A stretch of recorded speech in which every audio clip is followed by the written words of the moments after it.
اعوذ باللہ من الشیطان الرجیم بسم اللہ الرحمن الرحیم۔ معزز خواتین و حضرات، عزیز طلبہ و طالبات، سورۃ البقرہ دوسرا پارہ آیت نمبر 183 سے ہم اپنی گفتگو کا آغاز کر رہے ہیں۔ یا ایھا الذین آمنو، اے ایمان والو، کتبہ فرض کیے گئے ہیں، علیکم تم پر، الصیام روزے، کما جیسے، کتبہ فرض کیے گئے، علی پر، الذین وہ لوگ جو، من سے، قبلکم تم سے پہلے، لعلکم تاکہ تم، تتقون پرہیزگار بن جاؤ۔ اسی آیت مبارکہ کا ترجمہ ایک بار پھر سن لیجئے۔ یا ایھا الذین آمنو، اے ایمان والو، کتب علیکم الصیام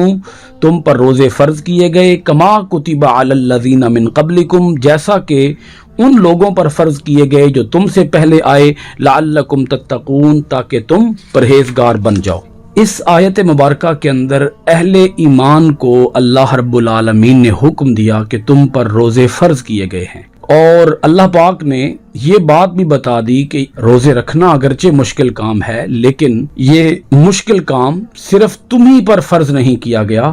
جو تم سے پہلے لوگ آئے ان پر بھی یہ مشکل کام فرض کیا گیا۔ اور اس کی غرض و غایت اللہ پاک نے بتا دی کہ اگرچہ یہ مشکل کام ہے مگر یہ تمہاری ہی بہتری کے لیے ہے، کیونکہ اس کے ذریعے تمہارے اندر تقوی پیدا ہوگا۔ پچھلی آیات کے اندر آپ سن آئے ہیں، اللہ پاک نے قتل کی صورت میں قصاص اور دیت کے احکام بیان فرمائے، اور اس کے بعد وراثت کی وصیت کے احکام بیان فرمائے، اور اللہ پاک یہ چاہتا ہے کہ ہمارے وجود کے اندر جو بری خصلتیں پیدا ہو سکتی ہیں وہ بری خصلتیں ختم ہو جائیں، اور وہ بری خصلتیں، بری عادتیں، بری خواہشات ختم کرنے کے لیے جو سب سے بہترین ہتھیار ہے وہ ہے تقوی، کیونکہ جس انسان کے اندر خوف خدا ہوتا ہے وہ بری عادتوں سے، بری خواہشوں سے بچ سکتا ہے۔ خوف خدا انسان کو ہر برے کام سے، ہر لغو کام سے، ہر شیطانی کام سے، ہر ناجائز کام سے بچا سکتا ہے۔ تو اللہ پاک نے یہاں روزے کا حکم دیا،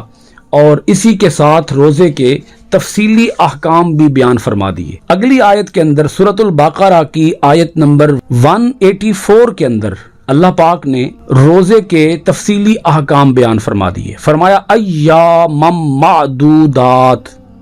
یہ گنتی کے چند روز ہیں، ایامً روز، معدودات گنتی کے، فمن کانا، فمن پھر جو، کانا ہو، منکم تم میں سے، مریضن مریض، او یا، علی پر، سفرن سفر،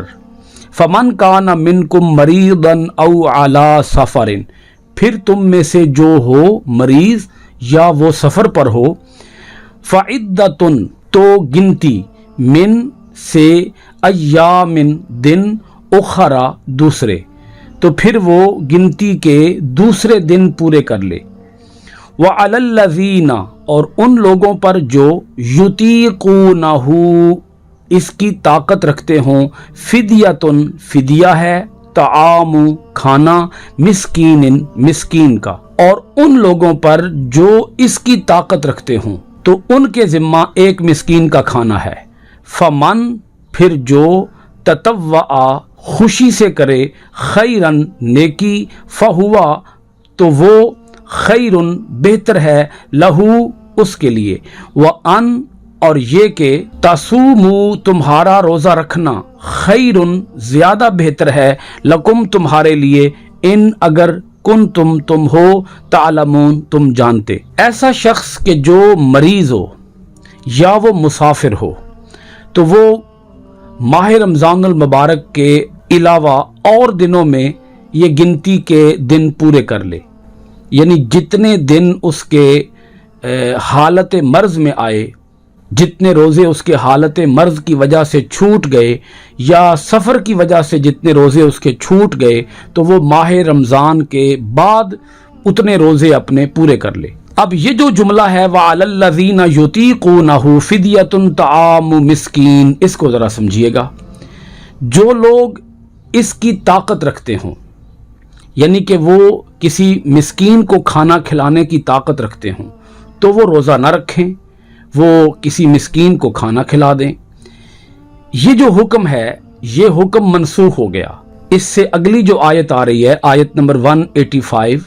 185 آیت جب آئی تو اس کے اندر اللہ پاک نے روزے کی مطلقاً فرضیت کا حکم دے دیا۔ پہلے حکم یہ تھا کہ جو شخص روزہ رکھ سکے وہ رکھ لے، اور جو نہ رکھ سکے، اس کی طبیعت کے لیے مشکل ہو، اس کے مزاج کے لیے مشکل ہو، تو وہ روزہ نہ رکھے بلکہ وہ فدیہ دے دے۔ اگر اس کے پاس فدیہ دینے کی طاقت ہے تو وہ فدیہ ادا کر دے۔ یہ پہلے حکم تھا، لیکن بعد میں جب لوگوں نے اس کے اندر سستی سے کام لیا، اور بعض لوگ صرف اپنی طبیعتوں کی وجہ سے، اپنی طبیعتوں پر بوجھ کی وجہ سے روزہ نہیں رکھتے تھے، اور اس کے اندر وہ انتہائی غفلت اور لاپرواہی سے کام لیتے تھے، تو اللہ پاک نے روزے کی مطلقاً فرضیت کا حکم دے دیا۔ وہ آگے آیت آ رہی ہے، میں آپ کے سامنے رکھوں گا تو آپ کو باقی مزید بات سمجھ آ جائے گی۔ اسی جملے کا ایک ترجمہ یہ بھی کیا گیا ہے، جن لوگوں کے لیے روزہ رکھنا بہت مشکل ہو تو وہ ایک مسکین کو کھانا کھلا دیں بطور فدیہ، اور یہ حکم آج بھی بحال ہے۔ لیکن وہ مریض کہ جو دائمی مریض ہو وہ فدیہ دے سکتا ہے، جو عارضی مریض ہو اس کے لیے فدیہ دینے کی اجازت نہیں ہوگی، وہ بعد میں قضا کرے گا۔ اس کے ساتھ ہی اللہ پاک نے آگے حکم دے دیا کہ جو خوشی سے زیادہ نیکی کرے تو وہ اس کے لیے زیادہ بہتر ہے۔ یعنی اگر کوئی شخص بیماری کے باوجود بھی روزہ رکھے تو وہ اس کے لیے زیادہ بہتر ہے۔ اللہ پاک نے آگے فرما دیا کہ روزہ رکھنا ہی تمہارے لیے بہتر ہے۔ یہ بات اللہ پاک نے ریپیٹڈلی 2 بار ارشاد فرمائی کہ روزہ رکھنا ہی زیادہ بہتر ہے۔ پھر اللہ پاک نے آیت نمبر 185 کے اندر ارشاد فرمایا، شہر رمضان الذی انزل فیہ القرآن، شہر مہینہ، رمضان ماہ رمضان، الذی جس میں، انزل اتارا گیا، فیہ اس میں، القرآن قرآن، ھدی للناس یہ قرآن تمام انسانوں کے لیے ہدایت ہے، وبینات من الہدی اور اس کے اندر ہدایت کی روشن نشانیاں موجود ہیں، والفرقان اور یہ قرآن حق اور باطل میں فرق کرنے کی طاقت رکھتا ہے۔ یہ اللہ پاک قرآن مجید کی 3 شانیں یہاں بیان کر رہا ہے۔ ایک تو فرمایا کہ یہ لوگوں کے لیے سراپا ہدایت ہے، دوسرا اس کے اندر ہدایت کی روشن دلیلیں موجود ہیں، اور تیسرا فرمایا کہ یہ حق اور باطل میں فرق کر سکتا ہے، حق اور باطل میں تمیز کرنے کی قوت رکھتا ہے۔ یہ قرآن کی شان بیان ہو گئی، اور حقیقت میں اللہ تعالیٰ یہ ماہ رمضان کی شان بیان فرما رہا ہے کہ رمضان وہ مہینہ ہے جس کے اندر قرآن اتارا گیا ہے۔ تو رمضان کی یہ شان ہے کہ اس کے اندر قرآن اترا۔ ماہ رمضان کو جو پروٹوکول ہے، جو اعزاز حاصل ہے، جو فضیلتیں حاصل ہیں، جو برکتیں حاصل ہیں، وہ در حقیقت قرآن کی وجہ سے ہیں۔ اسی لیے میں اکثر یہ بات اپنے سننے والوں سے کہا کرتا ہوں کہ جس مہینے کے اندر قرآن اترا ہے، اگر اس مہینے کی اتنی شان ہے کہ اللہ تعالیٰ اس مہینے کو اپنا مہینہ قرار دیتا ہے۔ حدیث پاک ہے، شعبان شہری و رمضان شہر اللہ، کہ حضور علیہ الصلوۃ والسلام نے ارشاد فرمایا شعبان میرا مہینہ ہے اور رمضان اللہ کا مہینہ ہے۔ تو جس مہینے کے اندر قرآن آیا ہے، اگر اس کی اتنی شان ہے تو جس دل کے اندر قرآن اتر جائے، جس سینے کے اندر قرآن اتر جائے، جس ذہن کے اندر قرآن کے مفاہیم آ جائیں، قرآن کے مطالب آ جائیں، قرآن کی تشریح اور قرآن مجید کے معنی جس دل کے اندر آ جائیں، اس دل اور اس سینے اور اس ذہن کی شان کا عالم کیا ہوگا۔ یقیناً ہم کہہ سکتے ہیں کہ وہ بندہ جو قرآن مجید کے مضامین کو اپنے ذہن کے اندر سمو لے، وہ بندہ بھی اللہ کا بندہ ہے۔ فمن شاہدہ، یہ وہ آیت مبارکہ کا حصہ ہے جس کے اندر اللہ پاک نے وَعَلَى الَّذِينَ يُطِيقُونَهُ فِدْيَةٌ طَعَامُ مسکین اس حکم کو منسوخ فرما دیا، یہ آیت کا ٹکڑا اتار کر فمن شاہدہ منکم الشہر فلیصم، فمن پھر جو شاہدہ پائے منکم تم میں سے الشہر اس مہینے کو فلیصمہ تو وہ اس مہینے کے روزے ضرور رکھے۔ یہ جو حکم آیا کہ وہ اس مہینے کے روزے ضرور رکھے، یہ اللہ پاک نے اس لیے فرمایا کہ جو شخص اپنی طبیعت کے خلاف سمجھتا ہے، اپنے مزاج کے اوپر روزے کو بوجھ سمجھتا ہے، تو اس آدمی کے لیے بھی روزہ چھوڑنے کی اجازت نہیں ہے، وہ فدیہ نہیں دے سکتا۔ فدیہ صرف وہی شخص دے سکتا ہے جو کہ دائمی مریض ہو، مسلسل مریض ہو، وہ اپنے مرض سے کبھی بھی نجات حاصل نہ کر سکتا ہو، جیسا کہ میں نے مثال دی بڑھاپے کی، کیونکہ بڑھاپا کبھی بھی ختم نہیں ہوتا، بڑھاپے کا کوئی علاج ہی نہیں ہے،